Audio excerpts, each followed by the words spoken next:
یہ سوچنا کہ میں تو تہجد گزار ہوں، میں تو تہجد کا پابند ہوں اور میں دوسروں سے افضل ہوں، یہ عمل کر کے اس پر تکبر کرنا بالکل بھی درست نہیں ہے، بلکہ الٹا یہ آپ کے لیے وبال جان بن سکتا ہے۔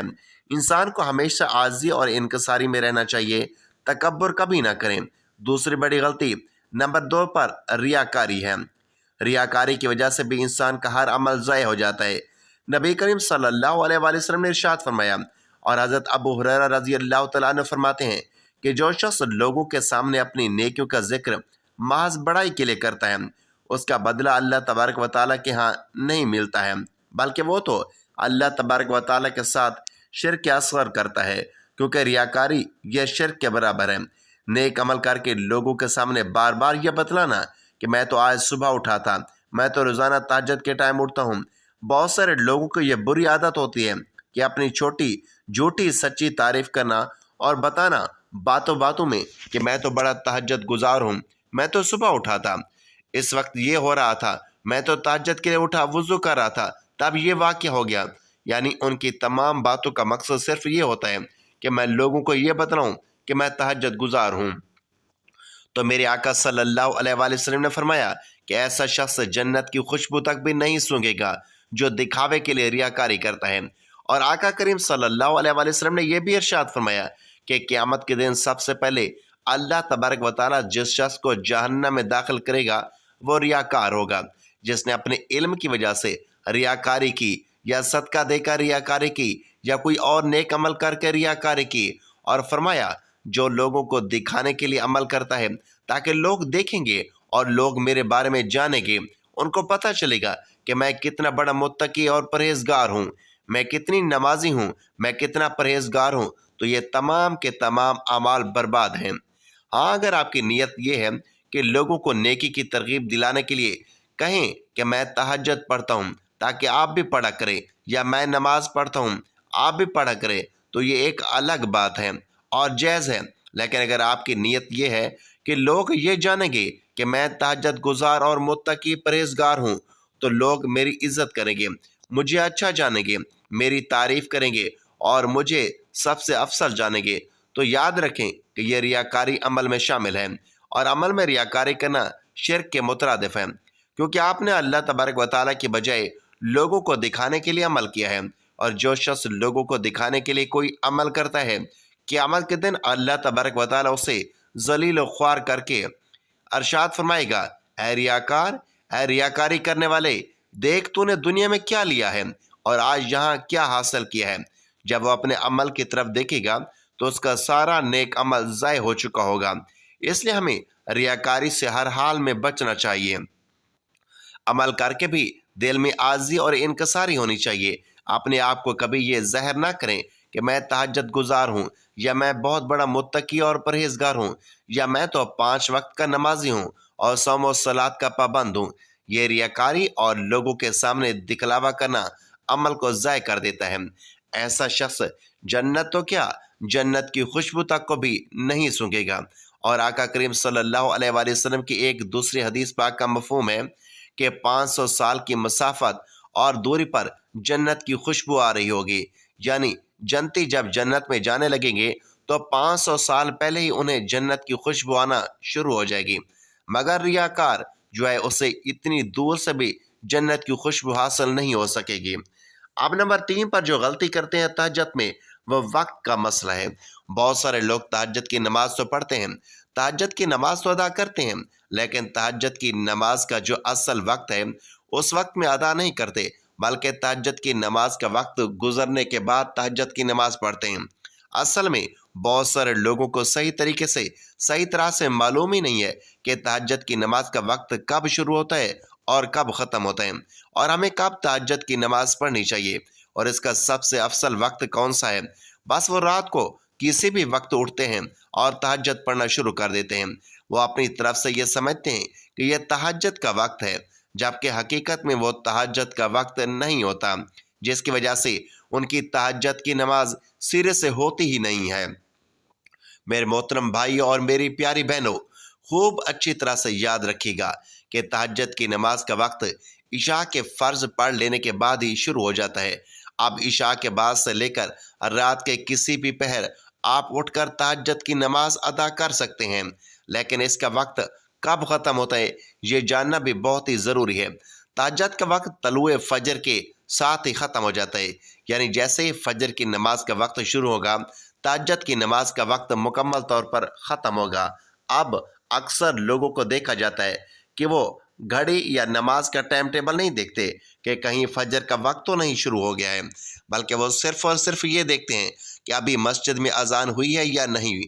اگر اذان ہونے میں 5-10 منٹ رہتے ہیں تو وہ جلدی جلدی تہجد کی نماز پڑھنا شروع کر دیتے ہیں، حالانکہ اذان تو طلوع فجر ہونے کے بعد ہوتی ہے، اور خاص طور پر پاکستان اور ہندوستان میں تو اکثر مقامات پر ایسا ہوتا ہے کہ اذان فجر کا وقت شروع ہونے کے بعد آدھا گھنٹہ بعد، یعنی 30 منٹ یا 40 منٹ فجر کی نماز کا وقت داخل ہونے کے بعد کہی جاتی ہے۔ اب اگر کوئی شخص صرف اذان کا انتظار کر کے تہجد کی نماز پڑھ رہا ہے، جبکہ اذان وقت شروع ہونے کے 40 منٹ کے بعد ہو رہی ہے، اور اس نے اذان سے 20 منٹ پہلے تہجد پڑھی ہے، تو یاد رکھیے گا کہ اس نے تو وہ نماز طلوع فجر کے بعد، یعنی فجر کا وقت شروع ہونے کے بعد ادا کی ہے، جبکہ تہجد کا وقت تو فجر کا وقت شروع ہوتے ہی ختم ہو گیا تھا، لہٰذا اس کی تہجد کی نماز نہیں ہوئی۔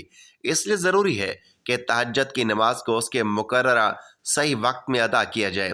ناظرین، یقیناً جو لوگ تہجد پڑھتے ہیں وہی لوگ دنیا اور آخرت کی حقیقی کامیابی پاتے ہیں، کیونکہ تہجد محض ایک نفل نماز نہیں بلکہ بندے اور اس کے رب کے درمیان وہ خاموش، گہرا اور رازدارانہ تعلق ہے جو اندھیری رات میں ساری دنیا کے سو جانے کے بعد قائم ہوتا ہے۔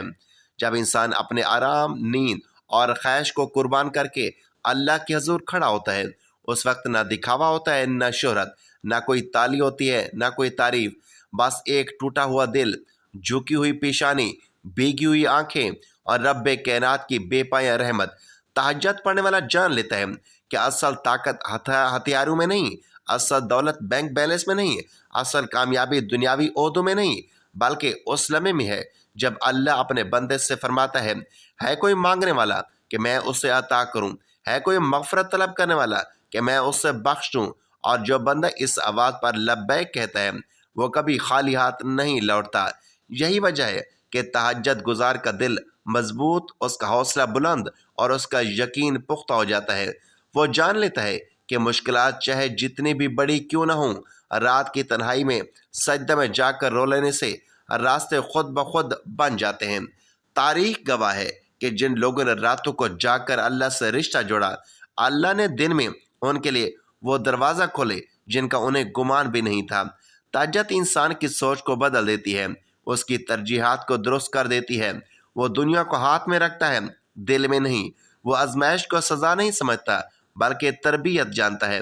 وہ تاخیر کو انکار نہیں سمجھتا بلکہ حکمت مانتا ہے۔ تہجد پڑھنے والا جب سجدے میں جاتا ہے تو اپنے سارے خوف، سارے دکھ، ساری ناکامیاں اور ساری امیدیں اللہ کے سامنے رکھ دیتا ہے۔ وہ کہتا ہے کہ اے اللہ، لوگ ساتھ چھوڑ دیں تو کوئی بات نہیں، حالات مخالف ہو جائیں تو کوئی بات نہیں، بس تو راضی ہو جا۔ اور اللہ اس بندے کو وہ سکون عطا کرتا ہے جو دنیا کی کسی نعمت میں نہیں۔ اسی سکون کا نتیجہ ہے کہ تہجد گزار دنیا میں بھی متوازن رہتا ہے، وہ غرور سے بچا رہتا ہے، وہ حسد سے محفوظ رہتا ہے، وہ انتقام کے بجائے صبر کو چنتا ہے، وہ مایوسی کے بجائے دعا کو تھامتا ہے۔ تہجد اسے یہ سکھاتی ہے کہ بند دروازے زور لگانے سے نہیں، جھک جانے سے کھلتے ہیں۔ آنسو سے بھی تقدیریں بدلتی ہیں اور خاموش دعاؤں کی بھی قبولیت ہوتی ہے۔ یہی وجہ ہے کہ تہجد پڑھنے والے کی دعا میں عجب تاثیر ہوتی ہے، اس کی بات میں وزن ہوتا ہے، اس کے فیصلوں میں دانائی ہوتی ہے، کیونکہ وہ فیصلے کرنے سے پہلے اللہ کے سامنے کھڑا ہو چکا ہوتا ہے۔ جو شخص رات کو اللہ کے حضور حاضر ہو جاتا ہے وہ دن میں کسی کے سامنے نہیں جھکتا۔ تہجد نفس کو توڑتی ہے، انا کو پگھلاتی ہے، دل کو نرم کرتی ہے اور روح کو جلا بخشتی ہے۔ اسی لیے اولیاء، صلحاء اور اللہ کے مقرب بندے تہجد کے بغیر اپنی زندگی کا تصور نہیں کرتے تھے۔ وہ جانتے تھے کہ اگر رات سنور گئی تو دن خود بخود سنور جائے گا، اگر سجدہ درست ہو گیا تو راستہ خود درست ہو جائے گا۔ تہجد پڑھنے والا دنیا کی چکا چوند میں اندھا نہیں ہوتا، وہ کامیابی کو صرف دولت، شہرت یا طاقت سے نہیں ناپتا بلکہ اللہ کی رضا کو اصل معیار سمجھتا ہے۔ وہ جان لیتا ہے کہ اصل کامیابی یہ نہیں کہ لوگ آپ کو جانیں، بلکہ اصل کامیابی یہ ہے کہ اللہ آپ کو پہچان لے، اور جسے اللہ پہچان لے اس کا کوئی نقصان نہیں کر سکتا۔ تہجد انسان کو امید سکھاتی ہے، وہ امید جو اندھیروں میں چراغ بن جاتی ہے، وہ امید جو ٹوٹے ہوئے انسان کو پھر سے کھڑا کر دیتی ہے، وہ امید جو ناکامیوں کے ملبے سے کامیابی کی عمارت کھڑی کر دیتی ہے۔ تہجد یہ یقین پیدا کرتی ہے کہ میرا رب سن رہا ہے، میرا رب دیکھ رہا ہے، میرا رب جانتا ہے، اور یہی یقین انسان کو دنیا کی ہر آزمائش میں ثابت قدم رکھتا ہے۔ جب تہجد گزار بیمار ہوتا ہے تو شکوہ نہیں کرتا، بلکہ شفا کی دعا کرتا ہے۔ جب وہ تنگ دست ہوتا ہے تو مایوس نہیں ہوتا، بلکہ رزق کے دروازے کھلنے کا انتظار کرتا ہے۔ جب وہ تنہا ہوتا ہے تو خالی نہیں ہوتا، کیونکہ اس کا رب اس کے ساتھ ہوتا ہے۔ یہی وہ لوگ ہیں جو دنیا میں بھی سرخرو ہوتے ہیں اور آخرت میں بھی کامیاب، کیونکہ انہوں نے اپنی زندگی کی بنیاد اس رب سے تعلق پر رکھی ہوتی ہے جو نہ سوتا ہے، نہ تھکتا ہے، نہ وعدہ خلافی کرتا ہے۔ تہجد دراصل اس بات کی گواہی ہے کہ یہ بندہ اپنے رب پر بھروسہ کرتا ہے۔ وہ اسباب سے نہیں گھبراتا، وہ حالات سے نہیں ڈرتا۔ وہ جانتا ہے کہ جس اللہ نے اسے رات میں اٹھایا ہے وہ دن میں اسے گرانے نہیں دے گا۔ یہی وجہ ہے کہ جو لوگ تہجد پڑھتے ہیں وہ حقیقی کامیابی پاتے ہیں، ایسی کامیابی جو دل کے سکون سے شروع ہوتی ہے، عمل کی درستگی پر پروان چڑھتی ہے اور اللہ کی رضا پر آ کر مکمل ہو جاتی ہے۔ اور یہی کامیابی دنیا میں بھی انسان کو باوقار بناتی ہے اور آخرت میں بھی اسے سرخرو کر دیتی ہے۔ مجھے پوری امید ہے کہ آپ کو میری یہ تمام کی تمام باتیں اچھی طرح سمجھ آ گئی ہوں گی۔ اللہ تبارک و تعالی ہم سب کو سچا اور مخلص تہجد گزار بنائے۔ اللہ رب العالمین ہمیں تکبر سے، ریاکاری سے اور ہر قسم کی غلطی سے اپنے حفظ و ایمان میں رکھے۔ اللہ رب العالمین ہم سب پر اپنا خاص فضل اور کرم فرمائے اور ہمیں موت تک نماز کا پابند بنائے۔ مجھے بھی اپنی خاص دعاؤں میں ہمیشہ یاد رکھے گا، اور ثواب کی نیت سے اس پیغام اور کلپ کو آگے شیئر ضرور کیجیے گا، تاکہ دوسرے مسلمان بہن بھائی بھی اس سے فائدہ اٹھا سکیں اور اپنی اصلاح کر سکیں۔ اللہ آپ کا حامی و ناصر ہو۔